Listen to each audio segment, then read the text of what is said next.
We have a dynamite healthcare policy discussion coming up that you're not going to want to miss a word of. So if we could please get everyone to come inside and close the doors.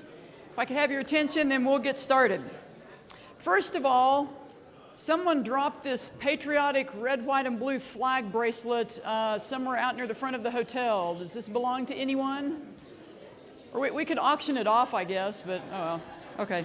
Anyway, this is at the chairman's table over here if you or somebody you know lost this bracelet. I would also like to remind you, someone just pointed out Alan Wilson was posting on our Facebook page about the conference. Post on our Steamboat Institute Facebook page. So, you know, get out your iPads and whatever and do that. Tweet, hashtag Steamboat Freedom, or I will sick Ann McElhenney on you. Okay, it's now my great pleasure to introduce the moderator of our healthcare panel.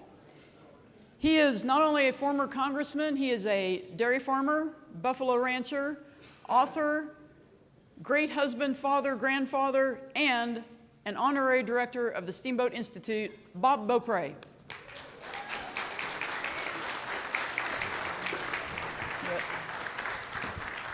Thank you very much, Jennifer. First of all, a moment of professional privilege, if I might. How many of you were at the dinner last night? Was that the most incredible opportunity you've ever experienced in your life? Honestly, I've just got chills thinking about it again, because what an unbelievable opportunity for what, 250, Jennifer? 280. 280 of us here in this beautiful place, Steamboat, to hear two of the really great minds out there right now on stage together. John Bolton, of course, is always unbelievable, but to put John Bolton and Peter Brooks together, hats off to you and Jennifer and Rick. Hats off to you again for pulling that off. What a phenomenal experience. What a phenomenal opportunity you presented all of us. And where's Tom McDevitt? Is he in the room? I saw Tom a little bit earlier. He mentioned the Washington Times yesterday. How many of you looked at the Washington Times this morning? All right, you and me. Thanks to the Washington Times. This is just a little tidbit to prove his point yesterday of what you get there that you maybe don't get anywhere else. You've heard of something called the stimulus plan? Started out supposedly going to be $787 billion, which sounded like real money at the time. It is now, the CBO continues to update the cost of the stimulus plan. You know, common sense might tell you that somebody along the way got a little embarrassed. This isn't going real well. Public sentiment's kind of going against us. Maybe we ought to turn the screws down a little. No. Every single time the CBO has looked at it and reassessed it and re-estimated the cost, it continues to go up. Their newest cost, as of what we learned this morning in the Washington Times, is $833 billion. That's a $46 billion increase over what they originally told us. Does government ever get it wrong the other way? The other way? Do they ever overestimate the cost? We say, oh, we found some money. No. $46 billion so far in excess of what they originally told us.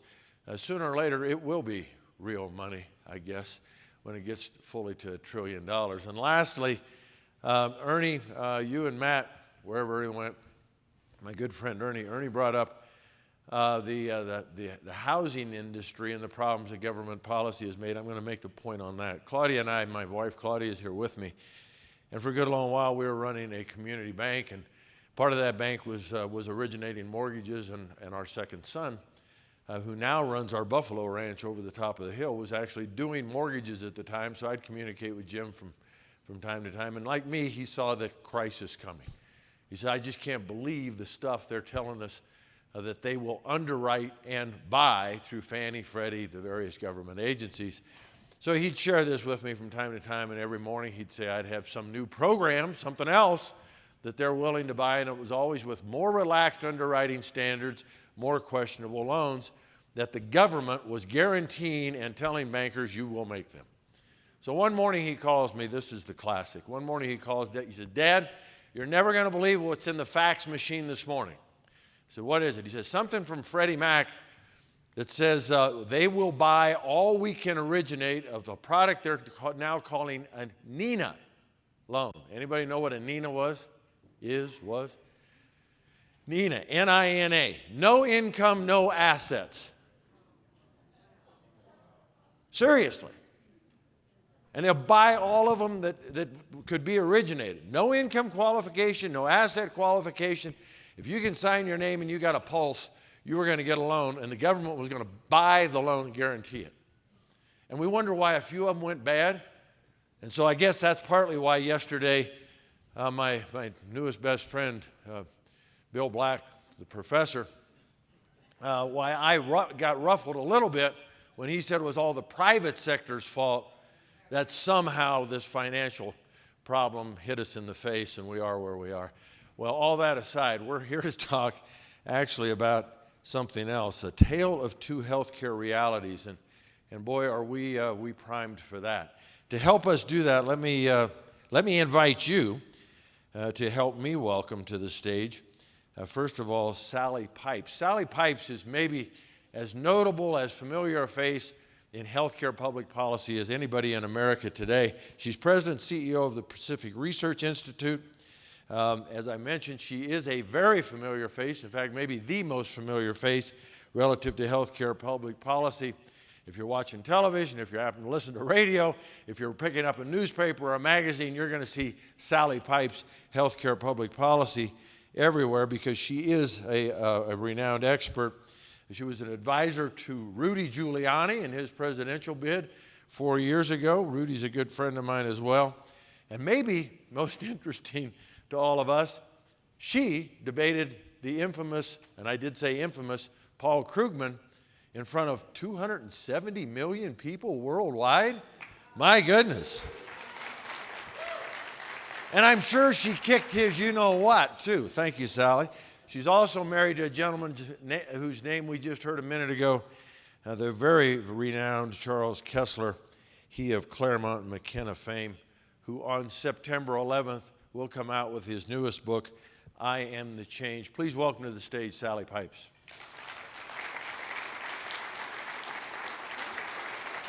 Thank you, Sally. You pick, ladies first. And Dr. Hal Shears. Dr. Shears is a nationally renowned pediatric urologist, so a highly specialized field. Most importantly for what we're talking about today, Hal is president of an organization called Docs for Patient Care. What an idea. Docs, patients. And as I recall, Hal, your organization really got founded somewhat out of frustration with where the AMA was taking healthcare, and you wanted to give a different voice to it. Hal today, in addition to maintaining his private practice, dedicates somewhere 25 to 30 hours each and every week on behalf of Docs for Patient Care and advocating real healthcare reform in this nation. Now, in an Obama economy, 25 to 30 hours a week, that'd be full-time employment. Somehow you're managing two full-time jobs. Please welcome Dr. Hal Shears.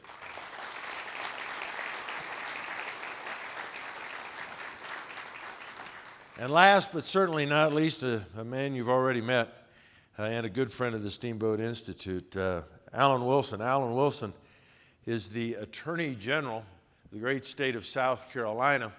He also happens to be the youngest Attorney General in the United States. Got a staff of about 60. 200. Manage 10,000 cases at 8,000 cases at any one time. And point of reference, South Carolina is about the same size as Colorado is. My term, not necessarily one in your bio, but I know Alan is a constitutional originalist. God bless you for that. A great defender of freedom, a champion of voter ID, and was one of the 26 attorneys general, including our own here in Colorado, to sign up and challenge the Obamacare legislation in federal court.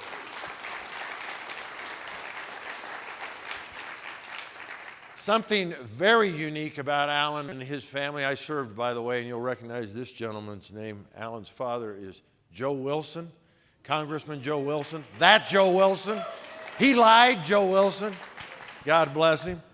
But Alan has 3 brothers. All 4 of the Wilson boys are Eagle Scouts, and most impressively, all 4 of them wear the uniform right now of the United States of America. Alan is in the National Guard, an Iraq combat decorated veteran of the Iraq War. Please welcome Alan Wilson.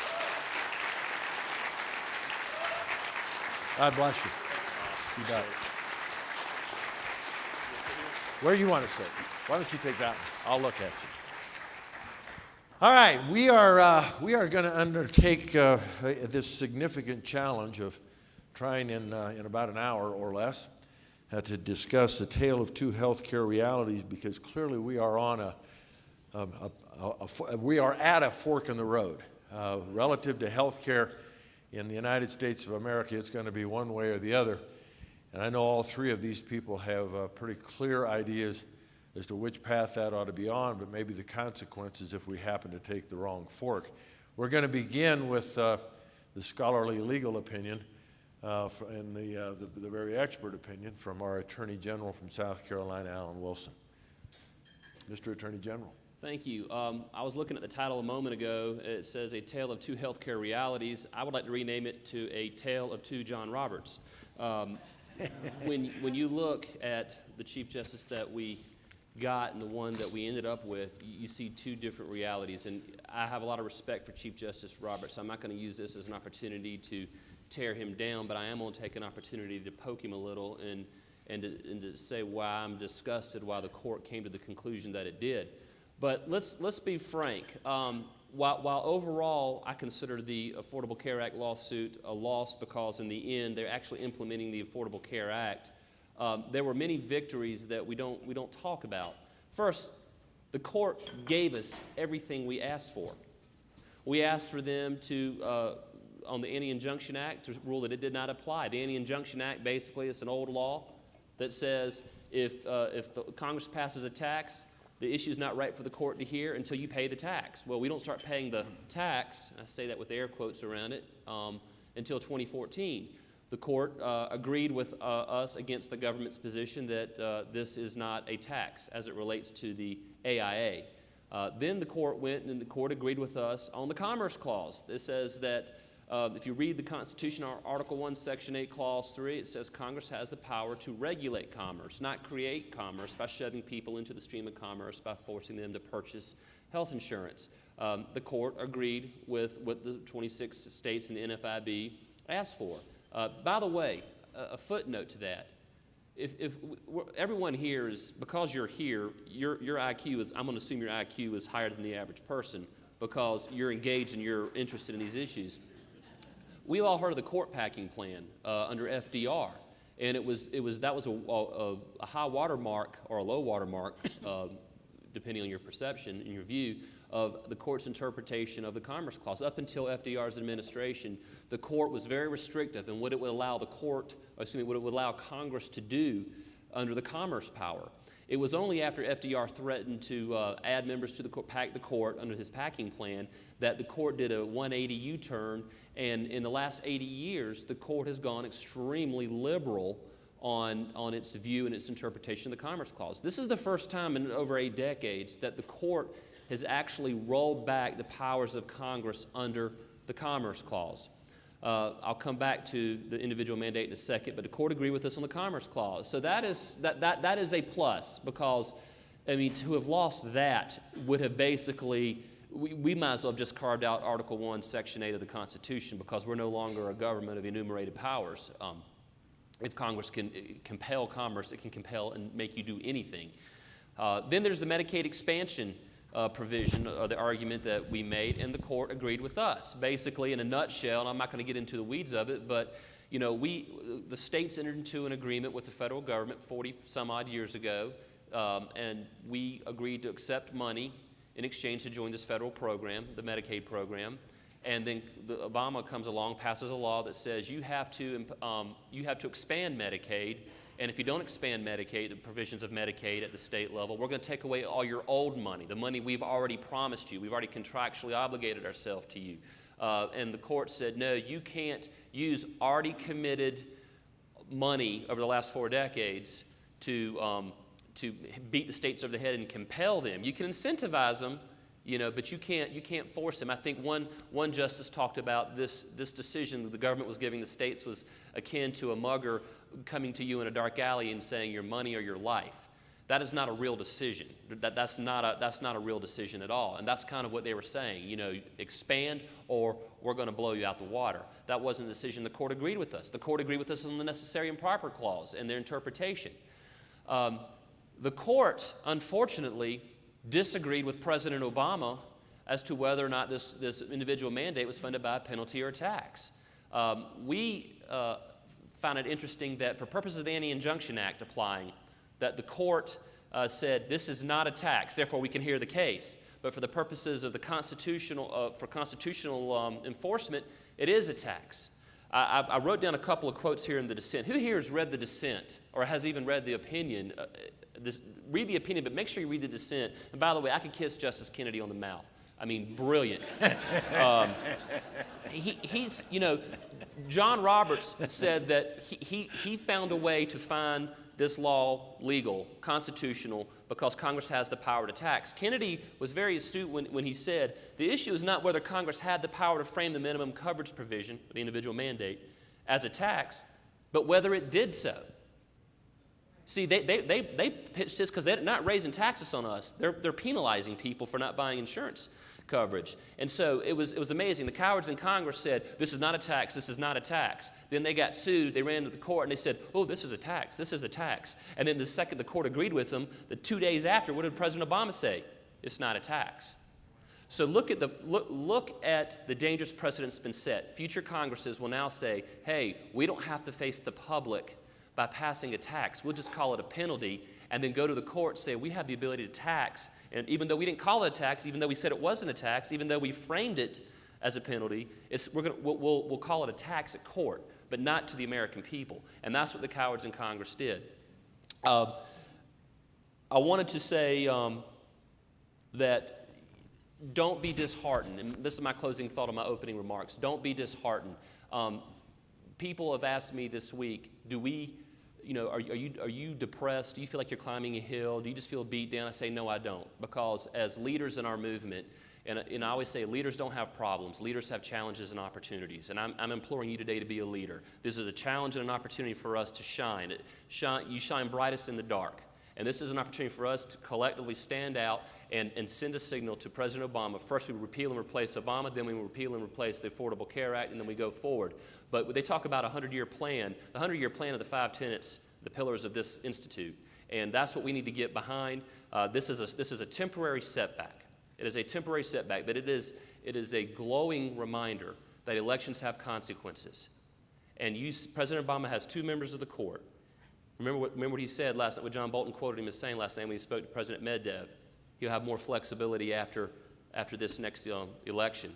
There might be at least 2 members of the Supreme Court retiring in the next 4 years. That is why this election is so important. So don't feel depressed. Don't feel beat down. This is our time to shine.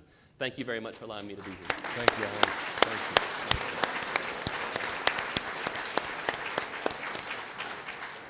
Dr. Shears, from the unique perspective of somebody who's actually in healthcare as a physician, let's have your thoughts as to where we're at in this fork in the road. Well, thank you, Bob, and I'd like to thank the Steamboat Institute for allowing me to participate in this very esteemed panel and conference. I'm going to talk to you about healthcare from a practicing physician's standpoint, which is important for you to understand because I'm telling you reality from boots on the ground and the more than 5,000 doctors that I message to on a regular basis. And you need to understand, there's one truism that you have to understand is that what is bad for doctors is bad for patients. And so let me tell you what this means, where we're going on this particular fork. And there's another road that can be taken that I hope to have time to share with you. But the window of opportunity is closing, and that's why we have to face this reality of where we're at. The first reality is that the Obamacare plan steals $716 billion out of Medicare. And that means less services for seniors, less reimbursement for providers. and this money goes to fund yet another entitlement under this federal government. The SGR is very much a big problem. That's the doc fix. And I don't want to get into the weeds, but basically it's a statutory obligation to decrease the reimbursement to Medicare if costs go above a certain level.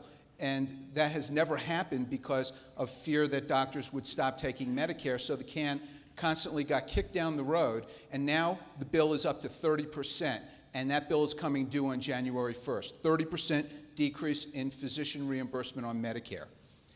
You may have heard about IPAB, read about it in the newspapers, the Independent Payment Advisory Board. That's one of the 159 new agencies under Obamacare. That's 159 new agencies.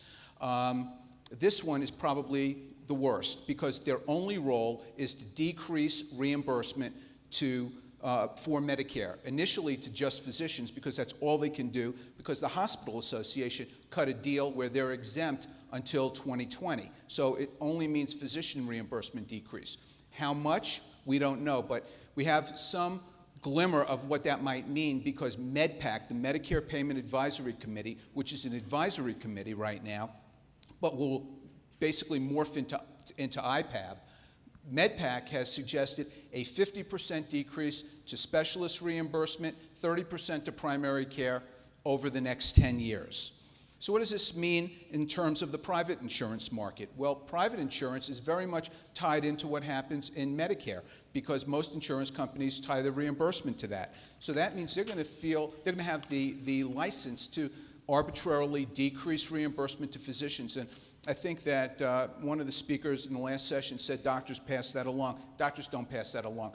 Only 5% of patients get a bill. The rest are all contractually obligated with insurance companies or the federal government.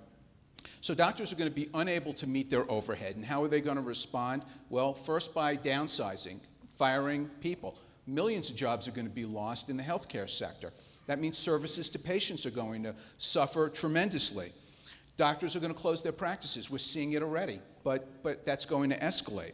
Those who do continue to practice are going to use physician extenders to be able to see more patients because the key is volume. The more volume you run through your office, it's the only way you're going to meet overhead. That means less time with patients and probably not even seeing a doctor.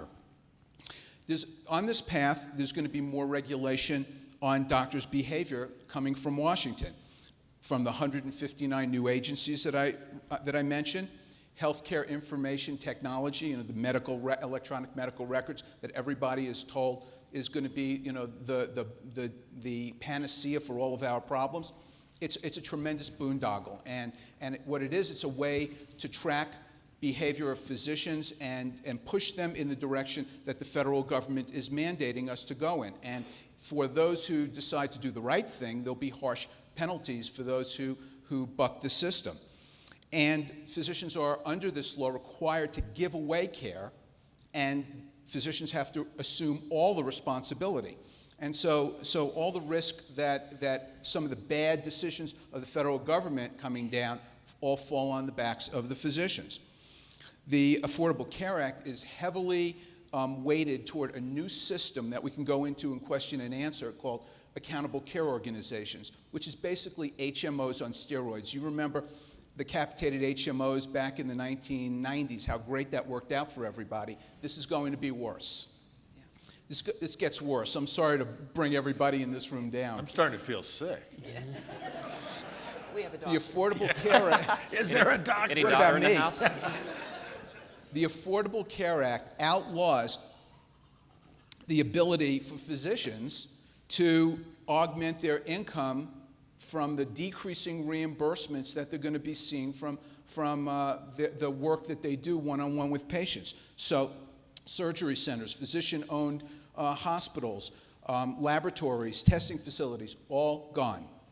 So what's going to happen? Well, doctors are going to leave medicine quicker than is already happening. Right now, 30,000 doctors or more are retiring every year. We're only producing 25,000 doctors in medical schools, so just do the math. But that number is going to escalate. The The conservative estimates are that 10 to 15% of doctors will retire when Obamacare is fully implemented.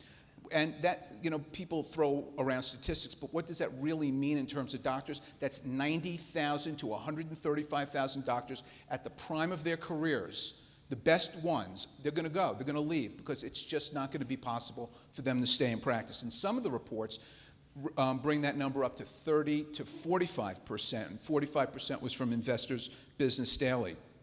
50%, this is not a derogatory remark, so please don't take it the wrong way, but 50% of physicians that we now produce are women. That's great, but women, and the studies have been done, so this is not opinion. 50% of, the women physicians practice less years because they're raising families. They are job sharing, working less than their male counterparts. So that makes this problem even worse. So how is this problem going to be solved? With foreign medical graduates whose training we have no knowledge about. It's going to be an instant pathway to citizenship for a large number of people from around the world. Also, physician extenders, nurse practitioners, physician's assistants. They're all a very important part of the healthcare team, but they're not physicians. And this is happening at the same time that the training of U.S. doctors is declining. It's getting worse. The hours that they can train has been drastically restricted. The number of years in their residency have been cut. And just this generation of doctors, they have different work ethic than the older doctors. They're more interested in lifestyle than they are in building medical practices. So this is a Armageddon waiting to happen. On this path, Medicare Advantage, which many of you have, disappears. Businesses stop offering insurance to their employees because it's cheaper to throw them into the public option. And so we're going to have Medicaid for all, Medicaid, which is worse than Medicare. So all sectors of healthcare are going to pay heavily, especially medical device companies or biotech. Get this, they have to pay more than a 3% tax on their gross revenues, not their net revenues, their gross revenues. This is going to drive the small companies, the innovative companies, out of business or out of this country, and it's happening already. And insurance companies, who I'm no friend of, they'll be heavily controlled in the state insurance exchanges. They'll be unable to stay in business, and they're going to go out of the healthcare business. And we're seeing that happen all over the country. That's happened already. The government is going to step in, fill the void with a single payer option, and that means the end of private practice as we know it. So what are the unknowns? Well, will there be options to deliver health care out of this model? Don't know, but that will depend on the new healthcare czar, the Secretary of HHS. Will doctors be conscripted into service to be able to, or to be tied, their licensure be tied to seeing Medicare or Medicaid patients? And the answer to that is possibly. That's already being discussed in Congress, and when that happens, I guarantee you there will be a physician revolution in this country. So I said what's bad for doctors is bad for patients. I've explained why that is, but you also have to remember there is no health care without doctors, and that's why it's really important for us all to come together. And what else is coming? Let me share this with you. It's going to be impossible to find doctors. It's going to be worse for seniors and the poor. Having an insurance card is only going to mean a place on an ever-increasing line. There probably will be a two-tier system of health care. We don't know what that's going to shake out like, but there will be health care for those who can afford it. For some people, it may mean offshore options. It will definitely mean those who are politically connected will have the opportunity to get the health care that they need. Just look, for example, at the 1,400 waivers for Obamacare that have been granted by the Secretary of HHS. And healthcare costs are going up for everybody. All the free stuff isn't free. It's going to be paid for by insurance companies. It's going to be delivered by doctors. It's going to be paid for by all of you. If you expect to get services, knee replacement or some other surgery, you may not be able to get it because the agencies that are regulating healthcare are not going to approve it for certain categories of people. There will be rationing of care, I guarantee it. There'll be shift medicine. So you might see a doctor, but that won't be the same doctor you see the next day, again, because of the manpower shortage. And if you think that this healthcare information technology is a great thing, we already see the security breaches in systems where in the government, in the Pentagon, there's security breaches. What's going to happen to your healthcare records when they are in a system that is just incapable of protecting them? It's going to be a nightmare. So what would happen if Barack Obama were defeated and both houses of Congress were controlled by the GOP? What would, could, and should happen? Well, the two biggest drivers of healthcare are the fact that the third-party payment system has taken patients out of the ability to pay for their health care. They're not tied to what health care really is. It's prepaid health for most people. And medical liability, the whole medical liability industry and defensive medicine tied to it, it's the second biggest driver of healthcare costs. It accounts for as much as $650 billion with a B dollars every year. And Obamacare doesn't even address that. So we have to control costs, and this can happen a number of ways. I'll just take 2 minutes and just go through this with you. If patients had skin in the game by, first of all, being able to purchase insurance in a competitive health insurance market across state lines, that would be a big step. Getting rid of all the regulation, all the mandates that you heard of that states require insurance policies to have. Why does a 50-year-old need maternity benefits? If you were able to tailor your health care insurance to your needs, and there was a competitive market, the prices would plummet. In addition, if you could uncouple health care insurance from the workplace by giving people the ability to purchase their own health care and then give them the same tax breaks that employers have, that would uncouple it from work, and people won't be tied to jobs that they don't want to be tied to. And then, again, this gives people the flexibility to have the skin in the game and be able to become good consumers. And how do you do that? By promoting health savings accounts, high-deductible health savings accounts, which Obamacare will be phasing out, but allow them to shop for health care and reward good healthcare behavior. No smoking, weight loss. Let premiums come down, and that's happened in some insurance policies already. But put that into effect on a broad scale. And then what you would do is make the system more transparent by having physicians and hospitals and testing facilities post their fees and compete for patients' business in an open market. That's all. More competition is better for everybody's healthcare costs and healthcare quality, not less competition, less options. And I can go on, but we'll save it for the questions. Well done, Doctor. Well done.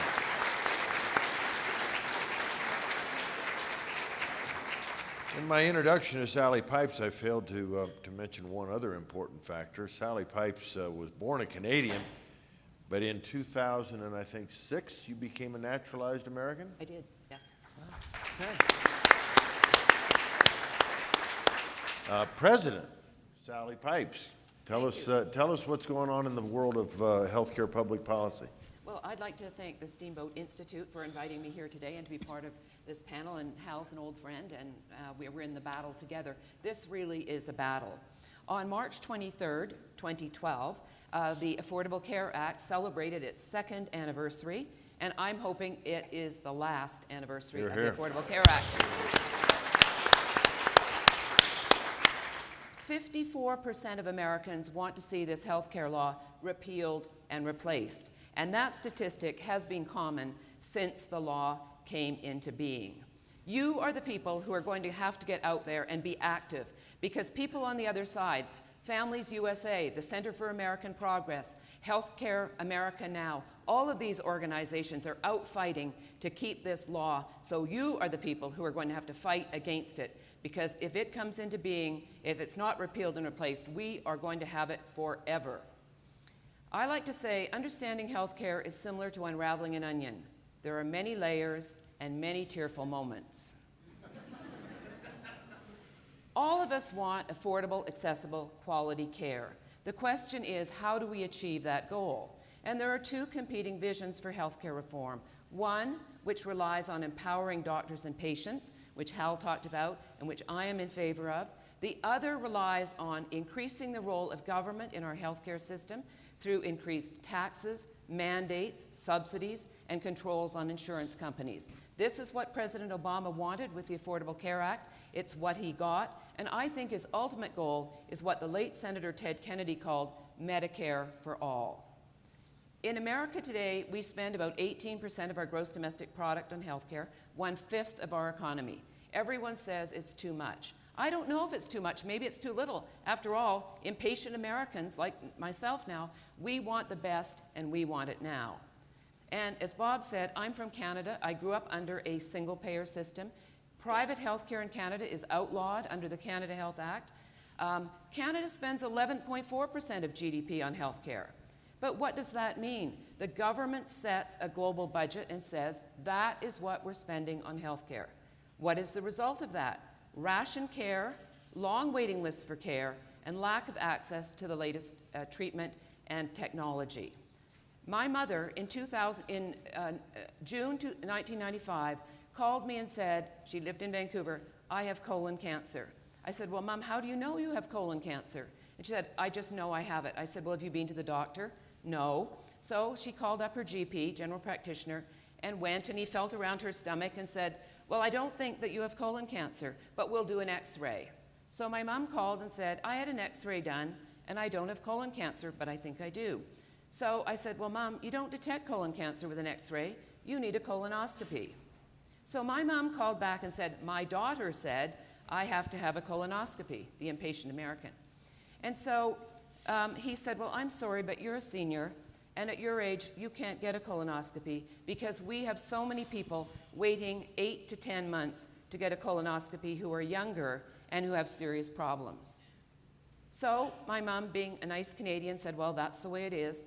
By November, my mom had lost 30 pounds, and she called me on a Sunday morning and said, I knew it, I have colon cancer. I'm hemorrhaging. So I called the doctor, and my mom went to the emergency room at Vancouver General in an ambulance. She spent 2 days in the emergency room, 2 days in the transit lounge, waiting for a bed in a ward. Most of us think of the transit lounge at Heathrow waiting to get a flight to Rome or Paris or whatever, but you're not counted as waiting when you're in transit. My mom got her colonoscopy, and she died 2 weeks later from metastasized colon cancer. You can control healthcare costs if you deny it. This is the result that we are going to see in this country. The president had two main objectives with his healthcare reform: universal coverage and bending that cost curve down. We now know we are not going to achieve universal coverage. We have about 50 million Americans who are uninsured. Doesn't mean they don't get health care. 14 million are already eligible for CHIP and Medicaid. But we are going to have about 11 million added to Medicaid under this program, and the rest will receive subsidies from the federal government. But according to the Congressional Budget Office, by 2020, we will still have 30 million Americans uninsured. I ask you, is this universal coverage? The second thing is bending the cost curve down. Remember, the president wanted a health care bill that cost $900 billion over 10 years.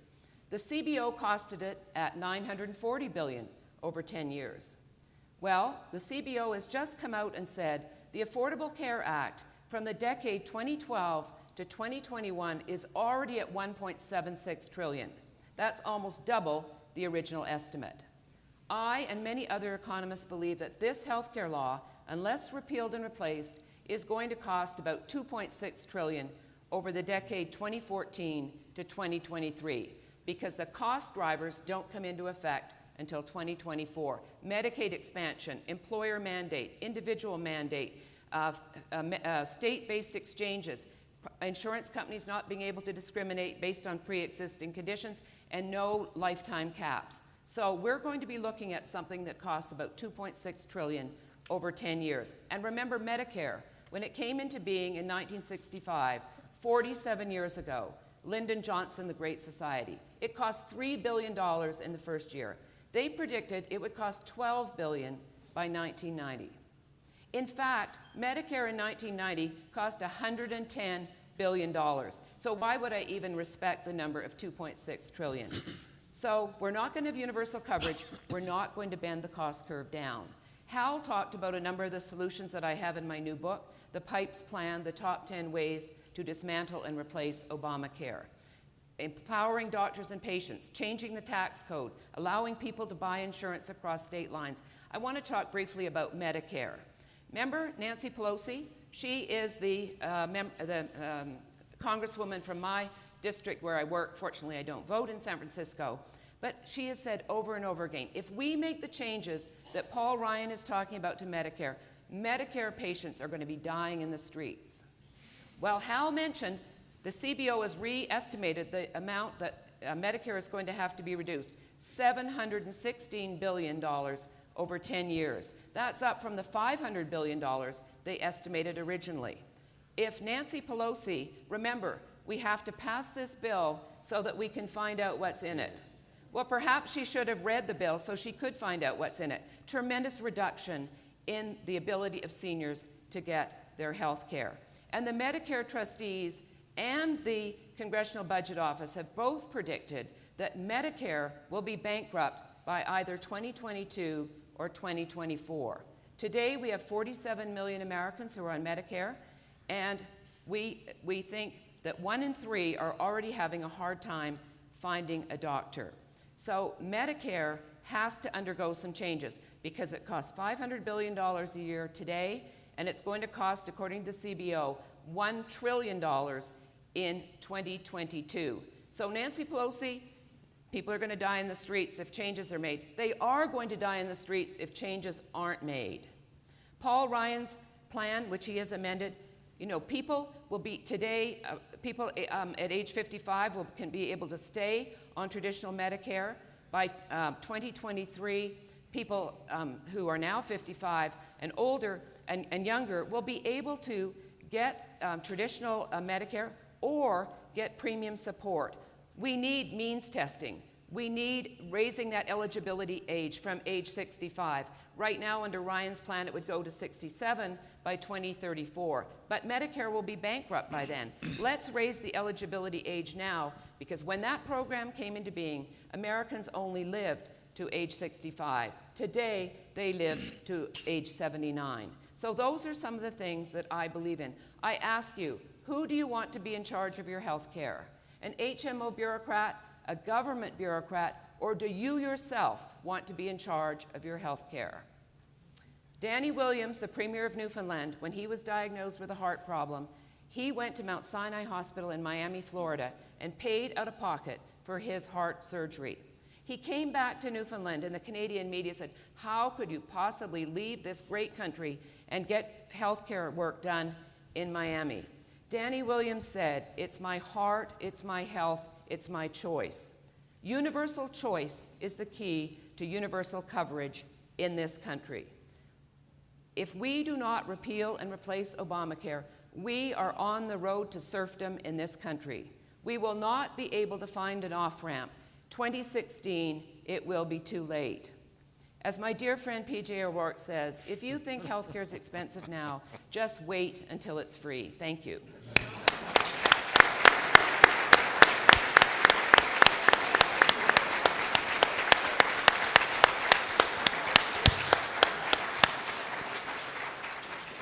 Sally, we'll go to questions from the audience in just a second, but very quickly, if I might ask each of you at least one question. Sally, first of all to you, all of you have painted a rather dire picture of where we're at in this fork in the road relative to health care policy. Having been in Congress for a little while, one of my observations, unfortunately, is that Congress, regardless of what party is in power, doesn't undo things very well. There's lots of talk of canceling this program or cutting back that program, but it doesn't happen very often. Now we're faced with what I think is an obvious, but still I would submit a monumental task of actually repealing Obamacare and then replacing it with something else that we'd all like to think would work better. What if we don't get a Republican House and Senate, we don't get Mitt Romney in the White House? What if one of those critical political pieces isn't in place, or for whatever other reason? Perhaps Congress simply loses its backbone and its will, and we can't get a majority of votes to repeal this. Where would we be in 2016, next time we're faced with a presidential election? Where would we be, in your opinion, if we don't get this task of repeal and replace accomplished? Well, I think there are two alternatives. One, I'm going to go back to Canada because they're doing some great things with a Conservative Prime Minister. The second thing is, That's you. Is there room for the rest of them? The second thing is I'm going to buy a bunch of old ships and create the Liberty ships so that Hal can be my doctor out beyond the 12-mile limit. Absolutely. But you raise a very good point. It's very depressing because coming from Canada, people keep saying to me, well, you know, if the Canadian healthcare system is as bad as you painted it, you know, why hasn't it been changed? And the issue is, first of all, Canadians are lovely people and they don't like to rock the boat. But second of all, most people don't really need to use the healthcare system for something serious. So if you poll Canadians in general and they haven't had to get a specialist and get a specialist to treat them, they think it's fine. You know, I'm all fine. I go to my doctor if I have sore throat, whatever. But when you poll those Canadians who have had to sit on a waiting list to get a specialist, those are the people that hate the Canadian healthcare system. And you have to remember, Canadians have an escape valve. 46,000 Canadians a year come to the United States and pay out of pocket for procedures that they find the waiting list is too long for their own health. So as my great mentor, Milton Friedman, used to ask me on an ongoing basis, Sally, show me a program that is ever repealed by the government, the mohair subsidy, and a couple of things, but nothing significant. So that's why I say, if this is not repealed and replaced, if we don't get a Republican president, keep the House, take the Senate with at least 51 votes so this could be repealed through reconciliation, we are on the road to serfdom, and it's going to be a disaster, and Hal's friends and young kids are not going to go into medicine. Thank you. A quick observation, if I might. I recall when I was in office and healthcare reform was already on the table then too. And I go to various town halls, not unlike this group that we've got in front of us, and somebody would invariably go to a microphone and say, well, when you guys get around to fixing healthcare, and I was there from 03 to 07, when you guys get around to fixing healthcare, you can do anything you want, just don't change mine. Right, yeah. What's yours? And invariably, they were a federal employee. Health. They were part of the federal employee health benefits plan, the same insurance that members of Congress had, which is everybody seems to absolutely love because, as you correctly, in my opinion, pointed out, it provides choice. It's a premium support plan. Government says, here's your voucher. You shop through this menu of plans and pick the one that best fits you. It strikes me as one of the great paradoxes, and we see so many in politics, but the party that would pretend to be the champions of pro-choice don't think we can exercise our choice relative to our own health care. I think the Ryan plan has been, for Medicare reform, has been hypocritically demonized and wrongly so. You care to jump in on that real quick? Yeah, well, of course, and I think that, you know, Ryan Wyden plan, that was the first plan, but Ryan has made some changes to his plan, you know, and so the point being that if you have premium support, you would get a sum of money to purchase private insurance. It would be tied to the second cheapest healthcare plan. If you wanted a more expensive plan, you would just pay up to that. If you had bought a cheaper plan, the cheapest plan, you would get a rebate. So, and tying Medicare cost increases to GDP growth plus 0.5%, I think it's all doable. And it's unfortunate that the people on the other side are taking the Ryan Romney team nonstop, talking about how people are going to be dying in the streets, as I said, Nancy Pelosi. And I think it's going to be one of the biggest issues in the healthcare debate in this presidential election. And I hope that all of you are going to stand up and say what I said about Nancy Pelosi Seniors are going to be in a much more difficult position. Why should someone like Warren Buffett be eligible for Medicare? He doesn't need Medicare. That program should be there for the very people that are earning, that have $20,000 a year or less in income. Let's help the people that need help, not those people who don't. Amen. Dr. Shears, my good friend Professor Bill Black yesterday, among other things, he said that I think this is almost a direct quote, the European healthcare system was superior to our U.S. system. That caught my attention. I'm guessing that you have an opinion about that, and if you might, I'll just ask a second question right along with it. He also implied that the states, I'm guessing what he really meant by that was the government, somehow could provide and manage health care better than I took it as docs and patients together. Was he right? No, I think he couldn't be more wrong. First of all, facts are a inconvenient thing to deal with. The healthcare in the U.S. is so superior to that of every place around the world. You don't hear people saying, "Oh, gee, I'm going to go to Finland for my care," or "I'm going to go to Belgium for my care." No, but those countries. Venezuela, Cuba. Yeah. Could do that. But those countries are listed as having superior health care than the U.S. on the WHO scale, which is what I'm sure he was referring to. When you look critically at health care in the U.S. and compare it to the rest of the world, the U.S. is on top in all the important categories. 7 out of the 10 most prevalent cancers have the highest cure rate, highest disease-free interval in the U.S. compared to the rest of the world. When you look at screening programs, the U.S. outshines the rest of the world by a large factor. What the liberals, what the left likes to say in supporting those figures is, well, let's look at infant mortality. Well, let's look at infant mortality. Babies who die in the U.S., every single death is counted as an infant mortality. Even the 23-week science projects that we see in the intensive care units around the country, all counted. In Europe and in many other countries of the rest of the world, they don't count those.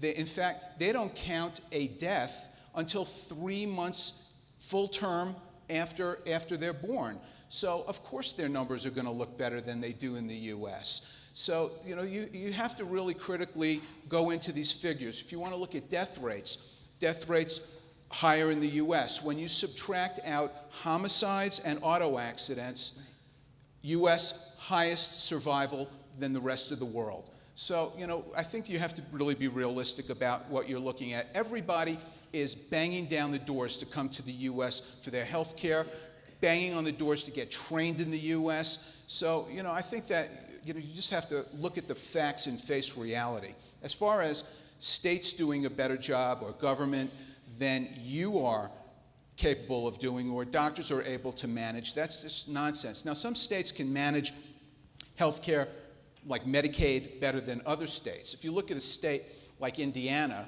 under Mitch Daniels, who has taken Medicaid, and he's put patient responsibility into the equation where they can make choices. They get a grant and it goes into an account, and they can become consumers and spend their healthcare dollars wisely and make decisions whether they're going to go to an emergency room for a cold or an earache or wait the next day and go to a clinic where the cost is 10 times less. If they keep money in that account, it goes to them the next year in terms of rollover plus less of a copay. Now they have to pay a $5 copay. The next year, if they've been good consumers, they pay a $3 copay.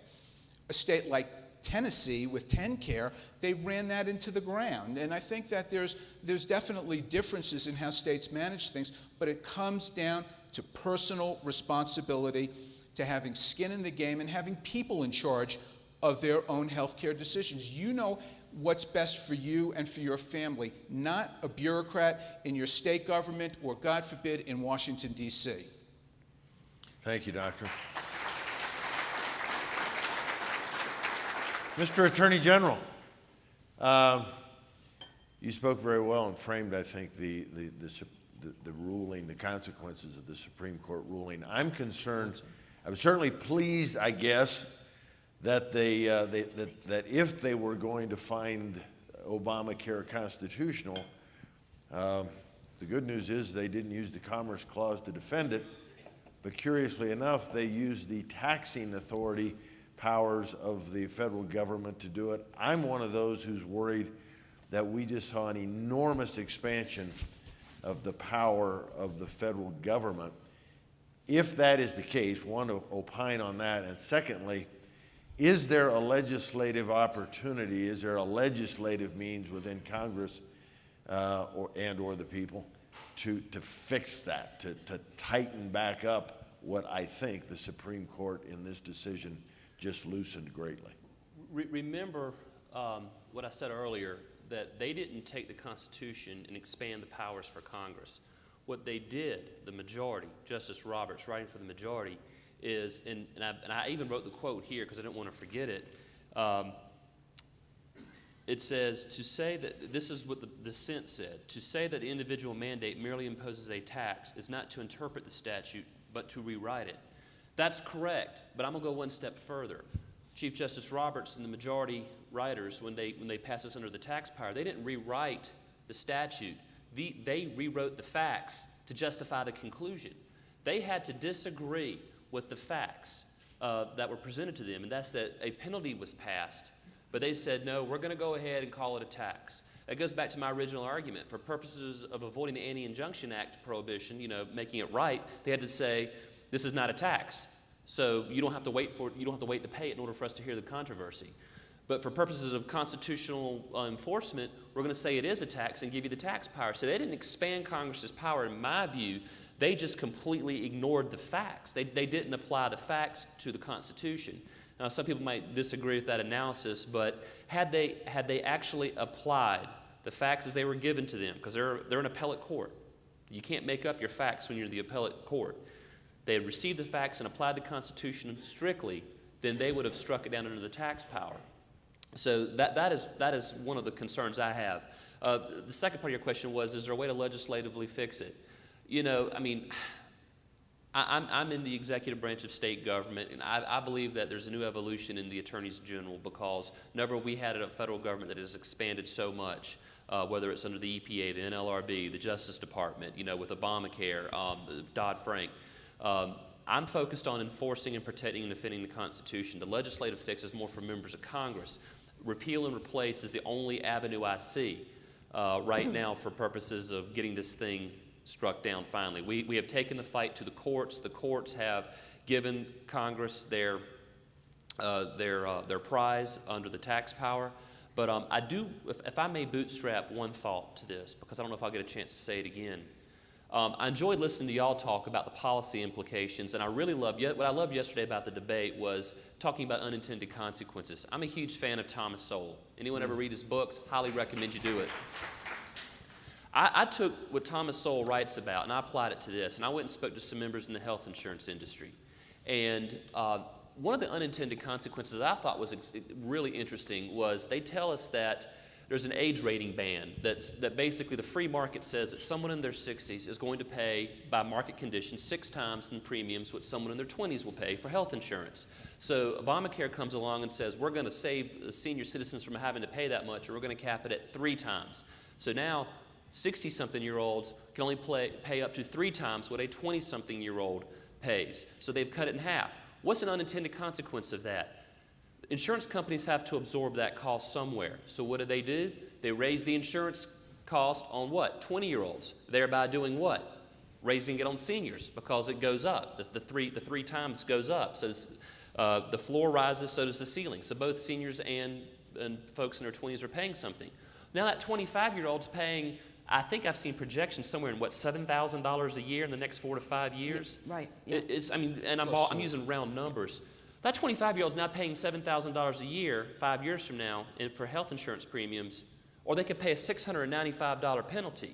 Now, who here 25 has got a choice between $700 a year or $7,000 a year? What are you going to do? But part of the reason why that happened was because that market completely disappeared because now people can keep their kids on health care until they're 25. And so it has decreased the pool even more. Well, good point, good point. But now you've got those people jumping out of the pool at 26, 25, 26. And so what happens? Who has to bear the cost of that? Not the insurance company. They're not in the charity business. To everyone else. So the death spiral goes up again. Then all of a sudden that 26-year-old's now 36 and he's out playing football with his friends and he forgets he's not 26 and he tears his ACL or screws his body up and has to have tens of thousands of dollars of reconstructive surgery. Well, guess what? He's not insured because he's been paying the penalty for the last 10 years. But guess what? There's no prohibition if you have a pre-existing condition. So he can go do what? Get insurance. Get insurance so he can get the medical care that he needs. So he spends tens of thousands of dollars getting repaired. What do you think he's going to do once he's gotten that surgery? See ya. He's going to drop the insurance policy. Right. So he paid 3 or 4 months of health insurance premiums for thousands of dollars worth of treatment, and then he drops it. That's like totaling your car and then going and getting it insured so you can get it repaired and then dropping the insurance. Who bears the cost of that? So it's one death spiral after another of the costs and the unintended consequences being passed to the taxpayer and to the premium players, and then don't even get me started on Medicaid. I've talked long enough. Right. And also that's what's happened in Massachusetts, and that's why their costs are out of control. And Deval Patrick just signed a law to control the healthcare cost growth in Massachusetts. So, and still under Obamacare, I just want to add, while illegal immigrants won't be able to turn up and buy insurance in these state-based exchanges, they'll still be able to turn up at the emergency room under Pete Stark's EMTALA law and get coverage. Where's Pete Stark from? California. Oh, Oakland. yeah. Rick, do we have time for a question or two? Yeah, we have time for one. We've got about 3 minutes, so we're going to take All a right, question pick the from right Rob one then. Douglas. Pick the right one. Actually, this follows right along what Sally was just talking about, and certainly the Attorney General. Justice Roberts, in fact, invited a political solution in his opinion. But talk about the insurance exchanges and what we at the state levels can be doing. We've seen some states already announce that they will not go ahead and put those exchanges in place. If Obama wins, God forbid, but if he wins, what can we be doing at the state level until the troops are on the horizon 4 years from now? Well, under the Affordable Care Act, these state-based exchanges come into being for individuals and small businesses in 2014.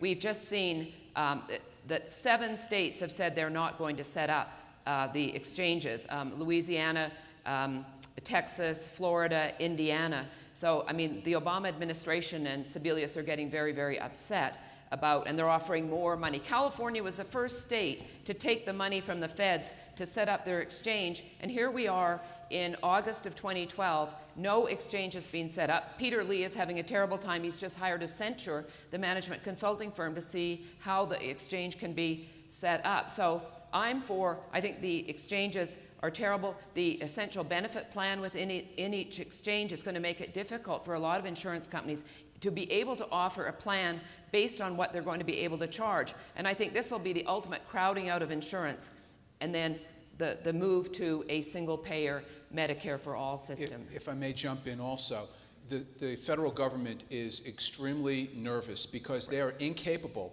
of setting up exchanges. They are relying on the states to do this. And in fact, I don't want to get into the weeds, but there's language in the law, in the Affordable Care Act, that prohibits the federal government from giving those benefits to patients. It requires the states to set it up. So the states should really they should not take that money. That's my personal opinion. They should follow the lead of Indiana and Texas. Yeah. One of the times that I think Barack Obama actually was being totally honest was when he admitted, I think it was in front of a SEIU organization group, I think it was, but anyway, he admitted that what his real objective was single payer system. And whether they got there in a hurry or they had to go in some sort of a slower progression, he didn't care, but that's where he wanted to take America. And Sally, your explanation of what's really behind these exchanges and the likely outcome, the crowding out of private insurance, I think is absolutely correct. We've already seen a number of insurance companies quit. Principal Financial got out. 800,000 people lost their insurance. Aetna is out of the individual market in Colorado and in Indiana. There's a number of the companies that were that only offered health savings accounts, which are what we support, say they're not going to be able to survive under this law. Yeah, the comparison, the metaphor would be what he said he'd do to coal-fired plants. He won't outlaw them. He'll just make it impossible for them to be profitable and compete. So they go out of business. We're going to see, I think, and unfortunately, tragically, if Obamacare is not repealed and replaced, we're going to see the same thing in our healthcare system. Ladies and gentlemen, how about a round of applause for our panel? I enjoyed that. I enjoyed your story. Well done. Thank you all. Thank you. You bet. Great job.